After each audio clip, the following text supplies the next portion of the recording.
سلجوق تیر چلانا بھی جانتے ہیں اور نئی سلطنتیں کھڑی کرنا بھی۔ جب واپسی کے تمام راستے بند ہو جائیں تو تلوار ہی وہ واحد راستہ رہ جاتی ہے جو قوموں کے درمیان فیصلہ کرتی ہے۔ جسے آج ہم ترکی کہتے ہیں، تب وہ دیار روم تھا، عیسائی طاقت کا ناقابل تسخیر قلعہ، وہ جگہ جہاں جانا موت کے منہ میں جانے کے مترادف تھا۔ لیکن سلجوق غازی کہاں رکنے والے تھے؟ سرحدی جڑپیں جاری رہیں، بازنطینی سلطنت کی دیواریں ہلنے لگیں۔ رومی سلطنت سمجھ گئی یہ لوٹیرے نہیں جو لوٹ مار کے بعد واپس چلے جائیں، یہ فاتح ہیں جو قبضہ کرنے آئے ہیں۔ قسطنطنیہ میں بیٹھا بادشاہ خوف زدہ ہو گیا۔ وہ جانتا تھا اگر الپ ارسلان کو نہ روکا گیا تو اگلا نشانہ خود قسطنطنیہ ہوگا۔ ایک ایسا لشکر تھا جو چلتا تو زمین کانپ اٹھتی، اور الپ ارسلان وہ تو اس جنگ کے لیے تیار ہی نہیں تھا۔ یہی اس کہانی کا سب سے خطرناک موڑ تھا۔ وہ مصر کی فاطمی خلافت کی طرف پیش قدمی کر رہا تھا تاکہ مسلم دنیا کو متحد کر سکے۔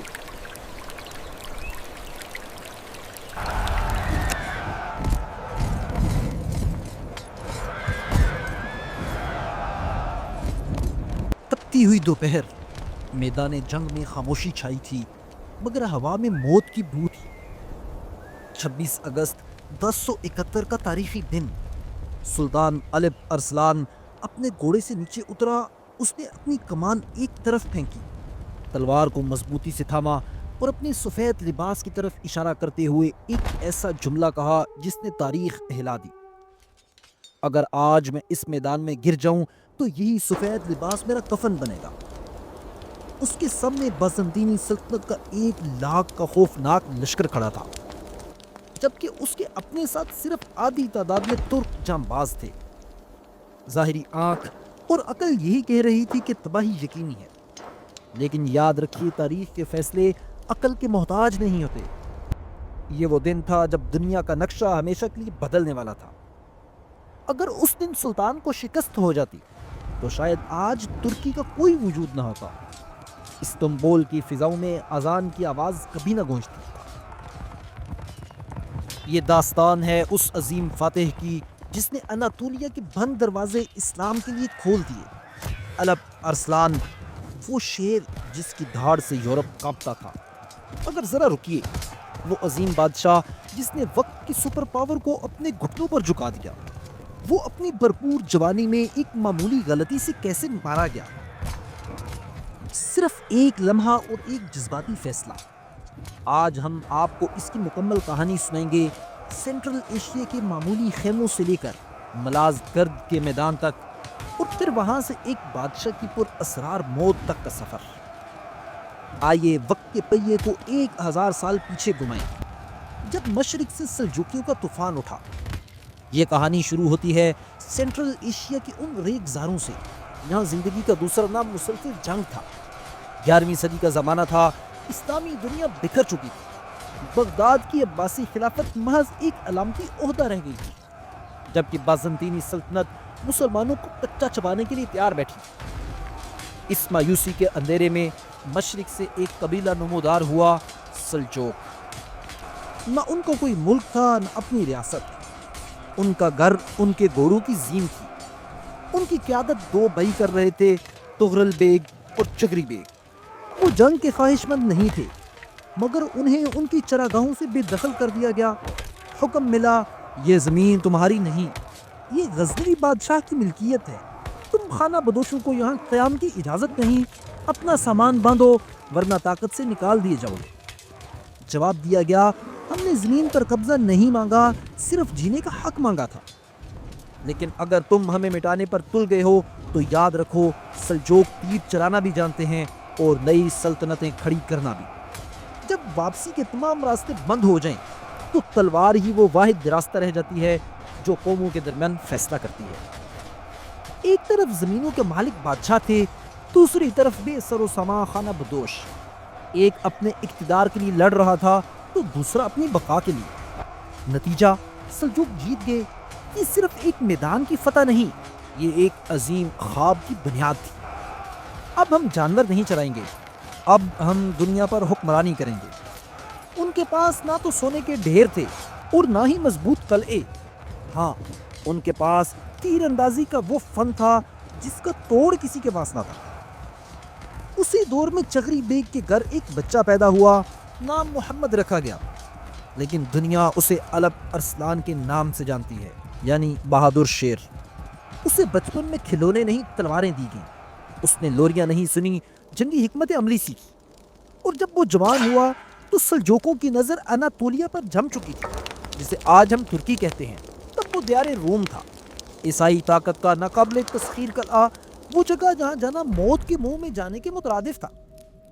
لیکن سلجوق غازی کہاں رکنے والے تھے؟ سرحدی جڑبیں جاری رہیں، باسنطینی سلطنت کی دیواریں ہلنے لگیں۔ قسطنطنیہ کے تخت پر بیٹھا بادشاہ غصے سے پاگل ہو رہا تھا، وہ اس جنگلی قبیلے کو عبرتناک سبق سکھانا چاہتا تھا۔ ایک طرف صدیوں پرانی سپر پاور روم، دوسری طرف نئی اور نڈر سلجوق قوت۔ لیکن دشمن سے ٹکرانے سے پہلے ہی 1063 میں تغرل بیگ کے انتقال کے بعد سلجوق سلطنت خانہ جنگی کی آگ میں جلنے لگی، اور تاریخ نے اپنا وہی پرانا اصول دہرایا۔ تخت اسی کو ملا جو سب سے زیادہ طاقتور تھا، الپ ارسلان۔ 1064 میں وہ بلا شرکت غیر سلطان بن چکا تھا، مگر یاد رہے صرف تلوار کے زور پر سلطنتیں نہیں چلتی۔ الپ ارسلان کو ایک بہترین دماغ درکار تھا، اور وہ اسے مل گیا، نظام الملک توسی۔ یہ محض ایک وزیر نہیں، پورا ایک ادارہ تھے۔ یہ جوڑی لاجواب تھی۔ الپ ارسلان میدان میں تلوار چلاتا تو نظام الملک امور سلطنت چلاتے۔ جسم اور روح تلوار اور قلم کا ملاپ تھا۔ پھر سلطان نے اپنی توجہ مغرب کی طرف کر دی۔ پہلی رکاوٹ آرمینیا تھی۔ یہ عیسائی دنیا کے لیے لوہے کا دروازہ سمجھا جاتا تھا۔ 1064 میں الپ ارسلان نے محاصرہ کر لیا۔ یورپ نے سوچا یہ خانہ بدوش ہماری مضبوط دیواریں کیسے گرا سکتے ہیں، مگر یہ الپ ارسلان کا لشکر تھا۔ لکڑی کے دیو ہیکل مینار کھڑے کیے گئے، دیواروں کے نیچے سرنگیں کھودی گئی۔ صرف 25 دنوں کے اندر قلعے کو فتح کر لیا گیا۔ یہ کامیابی یورپ کے لیے کسی زلزلے سے کم نہ تھی۔ رومی سلطنت سمجھ گئی یہ لوٹیرے نہیں جو لوٹ مار کے بعد واپس چلے جائیں، یہ فاتح ہیں جو قبضہ کرنے آئے ہیں۔ قسطنطنیہ میں بیٹھا بادشاہ خوف زدہ ہو گیا۔ وہ جانتا تھا اگر الپ ارسلان کو نہ روکا گیا تو اگلا نشانہ خود قسطنطنیہ ہوگا، اور روم نے فیصلہ کر لیا اب دفاع نہیں، بھرپور حملہ ہوگا۔ ایک ایسا حملہ جو سلجوقوں کا نام و نشان مٹا دے گا۔ اسی مقصد کے لیے اس نے اپنے سب سے خطرناک اور تجربہ کار جنرل کو منتخب کیا، رومانوس۔ اب تاریخ دو بادشاہوں کے درمیان فیصلے کی گھڑی کی طرف بڑھ رہی تھی۔ ایک طرف تکبر تھا تو دوسری طرف دلیری۔ بازنطینی سلطنت کو ایک جنگجو حکمران مل چکا تھا۔ تخت سنبھالتے ہی رومانوس نے اعلان کیا، میں اناطولیہ میں اپنی سلطنت کی کھوئی ہوئی ہیبت بحال کروں گا اور سرحدوں کو ہمیشہ کے لیے محفوظ بناؤں گا۔ یہ محض دفاعی جنگ نہیں تھی، یہ نسل کشی کا منصوبہ تھا۔ اسی جنون میں اس نے 1,00,000 جنگجوؤں کا لشکر اکٹھا کیا۔ نارمن، روسی، حتیٰ کہ کچھ ترک قبائل بھی کرائے پر ساتھ ملا لیے گئے۔ یہ ایک ایسا لشکر تھا جو چلتا تو زمین کانپ اٹھتی، اور الپ ارسلان وہ تو اس جنگ کے لیے تیار ہی نہیں تھا۔ یہی اس کہانی کا سب سے خطرناک موڑ تھا۔ وہ مصر کی فاطمی خلافت کی طرف پیش قدمی کر رہا تھا تاکہ مسلم دنیا کو متحد کر سکے۔ وہ حلب تک پہنچ چکا تھا۔ اسی موقع پر رومانوس نے ایک اور چال چلی، امن کا معاہدہ۔ الپ ارسلان سمجھا رومی ڈر گئے ہیں، معاہدہ قبول کر لیا گیا، مگر یہ امن نہیں، ایک دھوکہ تھا۔ جیسے ہی الپ ارسلان آگے بڑھا، رومانوس اپنی پوری طاقت کے ساتھ مشرق پر ٹوٹ پڑا۔ اس کا ہدف تھا ملازگرد، یعنی آج کی ترکی کا دروازہ۔ رومانوس اپنی فتح کے یقین میں اتنا اندھا تھا کہ اس نے پہلے ہی اپنی زمینیں جرنیلوں میں بانٹنا شروع کر دی۔ وہ کہہ چکا تھا ہم اپنی سرحدوں کو بہت دور تک لے جائیں گے اور نئی زمینوں پر اپنا نظام نافذ کریں گے۔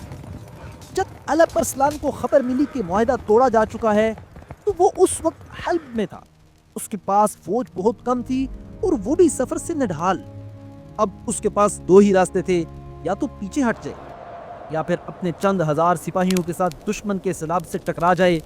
اس نے وہی فیصلہ کیا جو ایک شیر کرتا ہے، ہم لڑیں گے، بھاگیں گے نہیں۔ راستے میں اس کی فوج مزید کم ہوتی گئی۔ جب وہ ملازگرد پہنچے تو ان کی تعداد 25 سے 30 ہزار کے درمیان رہ چکی تھی۔ سامنے 1,00,000 کا انسانی سمندر تھا۔ یعنی ایک مسلمان کے مقابلے میں 5 رومی سپاہی موجود تھے۔ عقل چیخ چیخ کر کہہ رہی تھی بھاگو، مگر شیر میدان چھوڑ کر نہیں بھاگا۔ 26 اگست 1071 تاریخ اپنا فیصلہ سنانے والی تھی۔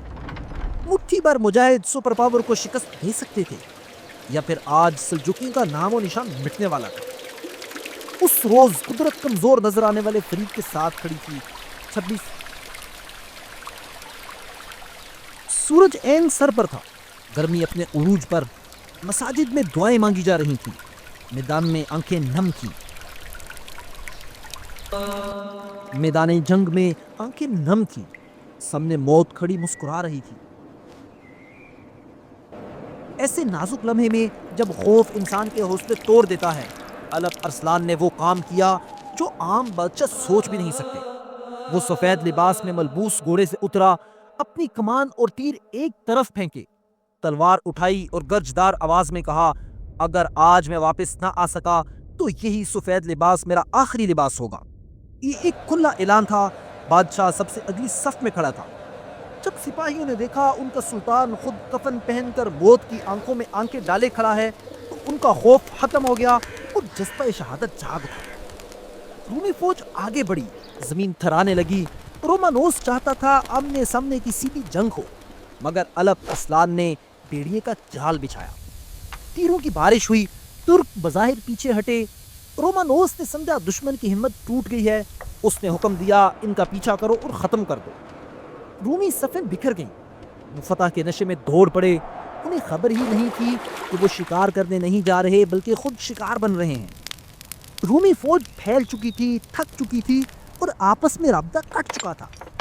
این اسی لمحے الپ ارسلان نے اپنا ہاتھ اٹھایا، ترک اچانک پلٹے، بائیں جانب سے چھپے ہوئے سوار دستے ٹوٹ پڑے، چال کا منہ بند ہو چکا تھا، اب شکاری خود پنجرے میں تھا۔ رومانوس نے پیچھے مڑ کر دیکھا تو اسے غداری کا منظر نظر آیا۔ اس کا سوتیلا بیٹا اپنی ریزرو فوج لے کر میدان سے فرار ہو چکا تھا۔ اچانک شور مچا، بادشاہ مارا گیا، واپس بھاگو۔ یہ رومانوس کے لیے تابوت میں آخری کیل تھی۔ اب یہ جنگ نہیں رہی تھی، یہ قتل عام تھا۔ وہ رومی فوج جو صبح فتح کے خواب دیکھ رہی تھی، رات کے اندھیرے میں موت کی وادی میں اتر چکی تھی۔ گرد و غبار، چیخیں، پھر گہرا اندھیرا۔ اگلی صبح طلوع ہوئی اور تاریخ نے ایک عجیب منظر دیکھا۔ رومی شہنشاہ مسلمانوں کا قیدی بنا کھڑا تھا۔ ملازگرد کا میدان روم کا قبرستان بن چکا تھا۔ رومانوس سر جھکائے الپ ارسلان کے سامنے پیش ہوا۔ کل وہ نسلیں مٹانے کی قسمیں کھا رہا تھا اور آج رحم کی بھیک مانگ رہا تھا۔ سلطان نے اسے ایک سوال کیا، اگر میں تمہارا قیدی ہوتا تو تم میرے ساتھ کیا سلوک کرتے؟ جواب ملا، میں تمہیں زندہ نہ چھوڑتا، دردناک موت دیتا۔ سلطان نے مسکرا کر کہا، اور میری سزا یہ ہے کہ میں تمہیں معاف کرتا ہوں، جاؤ تم آزاد ہو۔ خیمے میں سناٹا چھا گیا۔ یہ جنگی فتح سے بڑی اخلاقی فتح تھی۔ اسی ایک فیصلے نے اناطولیہ کے دروازے ہمیشہ کے لیے کھول دیے اور آج کا جدید ترکی اسی رحم اور بہادری کی بنیاد پر کھڑا ہے۔ ملازگرد کے بعد الپ ارسلان کو کوئی روکنے والا نہیں تھا۔ اس نے ترکستان کا رخ کیا۔ وہاں ایک باغی قلعہ دار کو قید کر کے سلطان کے سامنے لایا گیا۔ اس نے غصے میں سلطان کو للکارا، ارسلان، اگر تم واقعی مرد ہو تو میرے سامنے آؤ، میرے ساتھ اکیلے مقابلہ کرو۔ سلطان نے کہا، تم مجھے چیلنج کر رہے ہو؟ تو سردار نے کہا، ہاں، آج دنیا دیکھے گی تم میں کتنا دم ہے۔ سلطان نے کہا، تو پھر آؤ اپنا انجام دیکھ لو۔ غصے میں سلطان نے محافظوں کو ہٹایا اور خود اسے سزا دینے کا فیصلہ کیا۔ اس نے تیر چلایا، مگر قدرت کا فیصلہ، اس کا نشانہ چوک گیا اور اسی لمحے کا فائدہ اٹھا کر باغی سردار نے خنجر سے حملہ کر دیا۔ شاہی لباس میں سلطان کا پاؤں الجھا اور وہ گر پڑا۔ خنجر نے اپنا کام دکھایا۔ چند ہی لمحوں میں دنیا کا طاقتور ترین بادشاہ اپنے ہی خیمے میں خون کے اندر لت پت پڑا تھا۔ الپ ارسلان صرف 40 سال جی سکا، مگر اس نے تاریخ بدل دی۔ ملازگرد محض ایک جنگ نہیں تھی، یہ ایک گیٹ وے تھا۔ اسی دروازے سے ترک اناطولیہ میں داخل ہوئے۔ ارطغرل آیا، عثمان آیا، پھر ایک عظیم عثمانی سلطنت بنی۔ آج اگر دنیا کے نقشے پر ترکی موجود ہے تو اس کی وجہ ملازگرد ہے۔ اگر استنبول کی فضاؤں میں اذان گونجتی ہے تو اس کی وجہ وہ لمحہ ہے جب ایک سلطان نے کفن پہن کر موت کا استقبال کیا۔ اگر آپ کو یہ کہانی پسند آئی اور آپ نے الپ ارسلان کی جرأت کو محسوس کیا تو اس ویڈیو کو لائک کریں اور ہمارے چینل کو ضرور سبسکرائب کریں، کیونکہ یہاں تاریخ صرف سنائی نہیں، محسوس کروائی جاتی ہے۔